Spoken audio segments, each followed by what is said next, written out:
Mesdames, Messieurs, honorables assistance, c'est d'abord pour moi un réel plaisir que de me retrouver dans des locaux que je connaissais, que je connais et que je chéris.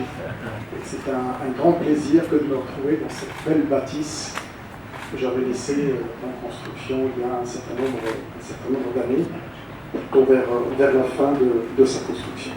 Je voudrais d'abord aussi vous dire combien je suis heureux d'abord de nous voir organiser une telle réunion, une telle manifestation, et j'ai tout de suite accepté d'y venir parce que d'abord elle revêt un caractère qui est actuel, mais qui m'est aussi très cher compte tenu de ce que nous sommes en train de faire aujourd'hui dans l'enseignement supérieur, la recherche scientifique et l'innovation. J'aime bien les deux termes qui m'ont beaucoup intéressé, c'est d'un côté l'innovation, puis de l'autre l'inclusion, et que bien évidemment ces deux termes, même si ils englobent beaucoup d'autres choses, mais en tout cas ces deux termes aujourd'hui qui mobilisent les universités sur le plan international, en particulier l'université marocaine, parce qu'elle est en pleine transformation, et bien évidemment les guidelines qui mobilisent cette transformation sont vraiment dedans, sont vraiment dans l'inclusion et dans la capacité des êtres humains, de telle sorte qu'ils puissent avoir les codes de la vie. Ce n'est pas simplement leur donner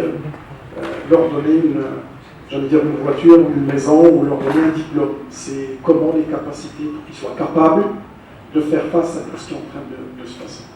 Et je voudrais juste revenir sur deux ou trois éléments, et en particulier le Covid que nous avons tous vécu, et qu'on a compris que et la résilience et l'inclusion innovaient. C'est 80% des innovations viennent parce que nous n'avons pas le choix, qu'il faut se débrouiller, et l'être humain a toujours montré qu'il était plus intelligent que tout le reste de la nature. Et je me réjouis aussi de la tenue de ces assemblées qu'on voit aujourd'hui, et c'est pour la première fois en Afrique, on parle des 50 dernières années, et que c'est un honneur d'abord pour toute l'Afrique, mais c'est un honneur pour le Maroc.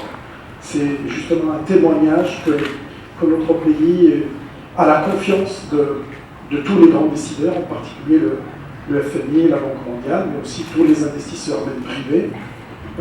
Les dernières avancées, les derniers résultats que notre pays a réalisés, nous sommes un pays aujourd'hui qui est en train de jouer avec les grands, mais nous avons encore du travail, et la partie capital humain est centrale, et c'est pour ça que ce terme d'inclusion, pour moi, est essentiel.